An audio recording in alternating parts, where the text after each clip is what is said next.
Here in the article, it says Browns cut ties amid Stefanski replacement search.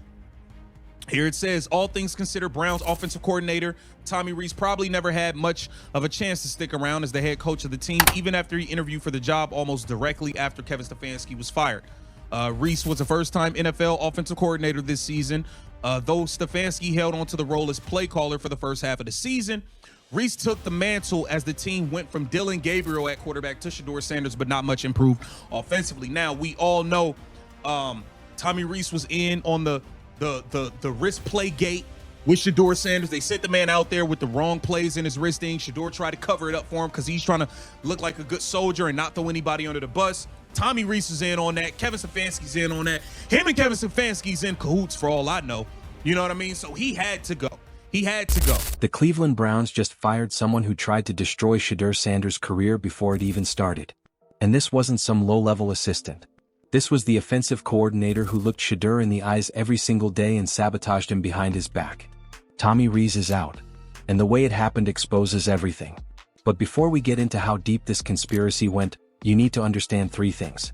First, the evidence of sabotage that Shedeur tried to cover up to protect his coaches. Second, why Andrew Berry and Jimmy Haslam are now hunting down everyone involved in this scheme. And third, the leaked conversation that just proved Ken Carmen was right about all of it from day one. Because what's about to come out is going to change how you see this entire Browns season. Let's talk about how Tommy Rees became the first domino to fall in Cleveland's purge of everyone who stood in Shedeur's way. The announcement came fast and brutal. Tommy Rees interviewed for the head coaching job after Kevin Stefanski got fired, but he never had a chance. The Browns cut him loose before the first round of interviews even finished. That's not normal. That's a message. Andrew Berry and Jimmy Haslam aren't playing games anymore. If you were involved in holding Shedeur Sanders back, you're getting eliminated from the building. Period. Tommy Rees got the same treatment Stefanski got, except faster and with less ceremony. No farewell press conference. No thank you for your service. Just gone. And here's where it gets interesting. The Browns ranked 32nd in offense this season. Dead last. Not 31st. Not bottom 5. 32nd. They were worse than the Jets, who were an absolute dumpster fire on offense all year long. Think about that for a second. The Jets were historically bad and Cleveland was still worse. How does that happen when you've got a rookie quarterback who showed flashes of brilliance in his limited starts? It happens when your offensive coordinator is actively working against him. Remember the wristband incident? Shedeur went onto the field with the wrong plays loaded into his wristband. Wrong plays. In an NFL game. That's not an accident. That's not a rookie mistake by some assistant. That's sabotage, plain and simple. And Shedeur, being the team player he is, tried to cover for them. He didn't throw anyone under the bus publicly. He took responsibility like a professional. But Tommy Rees was behind that. Kevin Stefanski was behind that. And now both of them are gone. The breadcrumbs were there the whole time. We saw them. The stubborn refusal to start Shedeur over Dillon Gabriel. The offensive game plans that seemed designed to make him fail. The lack of protection. The conservative play calling that handcuffed him. All of it pointed to one conclusion. They didn't want Shedeur to succeed. And it gets worse. Pro Football Focus graded the Browns' offense at 55.6 this season. That's not just bad. That's generationally terrible for a team with playoff aspirations. The gap between Cleveland at 32nd and the Jets at 31st was massive. The Jets scored a 61.2. The Browns were 6 full points worse than a team everyone agreed was unwatchable on offense. Tommy Rees had been promoted to offensive coordinator before this season after serving as the passing game coordinator and tight ends coach. He got handed the keys to the offense and he drove it straight into a ditch. But here's the thing nobody's talking about. Kevin Stefanski still called plays for the first half of the season. Rees only took over as the play caller when they made the switch from Dillon Gabriel to Shedeur Sanders. Coincidence? Absolutely not. Tommy Rees is out for sabotaging Shedeur Sanders with Kevin Stefanski, and Ken Carmen called this stuff out.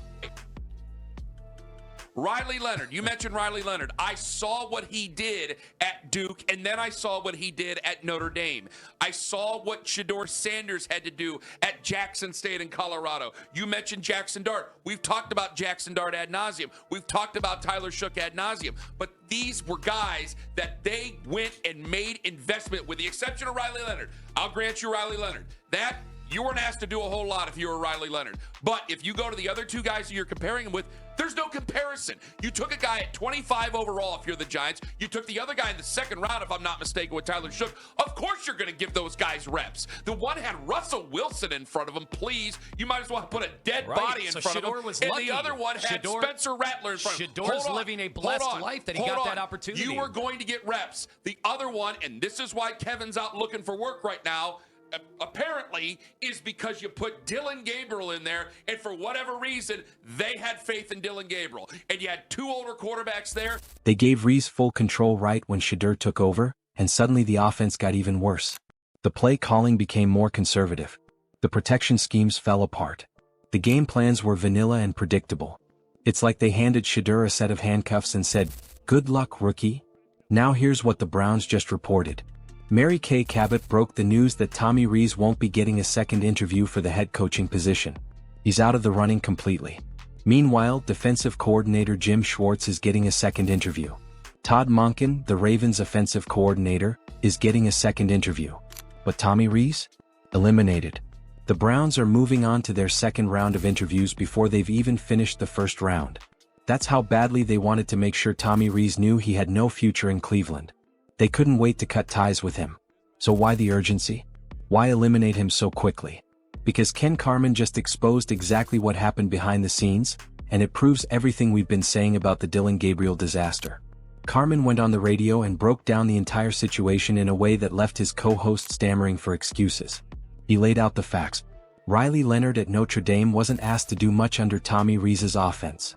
Tyler Shook got drafted in the second round and got reps immediately. Daniel Jones got drafted 25th overall and started right away. Jackson Dart got opportunities at Ole Miss. But Shedeur Sanders, a fifth-round pick who proved himself at Jackson State and Colorado, had to sit behind Dillon Gabriel for weeks. Dillon Gabriel, a quarterback who has never in his entire life been better than Shedeur Sanders at any level of football. Carmen called it out perfectly. The decision to start Dillon Gabriel over Shedeur in the preseason and early regular season set the Browns up for failure from day one. It wasn't about evaluating talent. It wasn't about Dillon earning the job. It was about stubbornness, ego, and quite possibly something darker. Kevin Stefanski and Tommy Rees made a decision in the offseason to invest in Dillon Gabriel as their guy. They brought him in. They gave him the first-team reps. They designed the offense around his limited skill set. And when it became obvious that Shedeur was the better quarterback, they refused to admit they were wrong. Carmen's co-host tried to defend it. He said Shedeur was fourth string on the depth chart and should be grateful he even got a chance to play. He said Shedeur's fan base complains too much about him not getting a fair shot. He said Shedeur only played because Joe Flacco got traded and Dillon Gabriel got a concussion. And Carmen destroyed him. "You're being disingenuous," Carmen said. "Everybody knows Dillon Gabriel was never better than Shedeur Sanders. Everyone. Stop pretending like it's not true. That's the reality." Dillon Gabriel started ahead of Shedeur for one reason. Kevin Stefanski and Tommy Rees made a bet on the wrong quarterback, and their pride wouldn't let them correct the mistake until it was too late. If Shedeur had started after Joe Flacco left, which was around week 4, the Browns would have won more games. Period. They would have looked like a progressive, forward-thinking team building around a young quarterback with upside. Instead, they wasted weeks running Dillon Gabriel out there and watching the offense sputter. By the time they finally gave Shedeur the job, the season was already lost. The offensive line was broken. The chemistry wasn't there. The game plans were stale. And Tommy Rees was calling plays like he wanted to prove Shedeur couldn't handle the offense. But here's what they didn't count on: Shedeur still showed out. In his 7 starts, Shedeur threw for 1,400 yards with 7 touchdowns and 10 interceptions. Not great stats, right? But context matters. He was playing behind one of the worst defensive lines in football. He had no running game. His receivers couldn't get separation. The play calling was conservative and predictable. And he was getting sabotaged by his own coaching staff with things like the wrong plays in his wristband. Despite all of that, Shedeur led the Browns to back-to-back wins to close out the season. He showed poise in the pocket. He showed arm talent. He showed leadership. He proved he could win games when it mattered most. And that's exactly why Tommy Rees had to go. The Browns now hold the 6th overall pick in the 2026 draft. Most mock drafts have the top quarterback prospects going in the top 5, which means Cleveland probably won't have access to the elite college QBs. And here's the kicker. One of the top prospects, Oregon quarterback Dante Moore, just announced he's returning to school for another season. That thins out the QB class even more. Translation: Shedeur Sanders is about to become the Browns' starting quarterback by default, whether the old regime wanted it or not. Andrew Berry said publicly that they saw progress with Shedeur mentally, physically, and in his playmaking ability, accuracy, and mobility. But he also called him very much a work in progress. That's GM speak for "we're not sure yet, but we don't have better options." But here's what Berry won't say out loud: Shedeur's progress was happening in spite of his coaches, not because of them. Imagine what he could do with a coaching staff that actually wanted him to succeed. Imagine what he could do with an offensive coordinator who designed plays to highlight his strengths instead of expose his weaknesses. That's the opportunity Cleveland has now. They've eliminated Tommy Rees. They've fired Kevin Stefanski. They're interviewing coaches who will come in with fresh eyes and no baggage from the Dillon Gabriel disaster. Whoever gets hired as the new head coach will inherit a quarterback who proved he can win games under the worst possible circumstances. The question is, will the new coach give Shedeur a fair shot, or will we see another round of sabotage? Jim Schwartz is getting a second interview. He's the defensive coordinator, so if he gets the job, he'll need to hire an offensive coordinator who can unlock Shedeur's potential. Todd Monken is also getting a second interview. He's currently the Ravens' OC and has a reputation for creative play calling and developing quarterbacks. If Monken comes to Cleveland, Shedeur could thrive. But there's also talk about Mike McDaniel potentially being in the mix if he leaves Miami. McDaniel is an offensive genius who could design a system that maximizes Shedeur's quick release, accuracy, and ability to process information pre-snap. That would be a dream scenario. The bottom line is this: the Browns are cleaning house. Everyone who stood in Shedeur's way is being removed. Tommy Rees is the latest casualty, but he won't be the last. Cleveland is committed to finding out if Shedeur Sanders can be their franchise quarterback, and they're not going to let anyone sabotage that evaluation again. Deshaun Watson's contract situation also plays into this. Watson is likely staying on the roster in 2026 with a restructured deal that carries about $40 million in cap space. Cutting him would cost nearly double that, so the Browns are stuck with him financially. But that doesn't mean he's starting. Shedeur closed the season strong. Watson hasn't played meaningful football in years. The decision should be obvious. And let's not forget the off-field situation that Shedeur had to deal with. Back in November, 3 people were arrested in connection with a burglary at Shedeur's home while he was playing in his first regular season game. About $200,000 in property was stolen, and a 4th suspect is still at large. Imagine dealing with that stress on top of trying to prove yourself in the NFL with coaches actively working against you. Shedeur handled it with class. He didn't make excuses. He didn't let it become a distraction. He kept his head down and focused on football. That's the kind of mentality you want in a franchise quarterback. So where does this leave us? Tommy Rees is exposed. Kevin Stefanski is gone. The Browns are interviewing new coaches who will have no loyalty to the old regime's mistakes. Shedeur Sanders finished the season strong and proved he can win games in the NFL. The 2026 quarterback draft class is weak, which means Cleveland won't have access to a better option.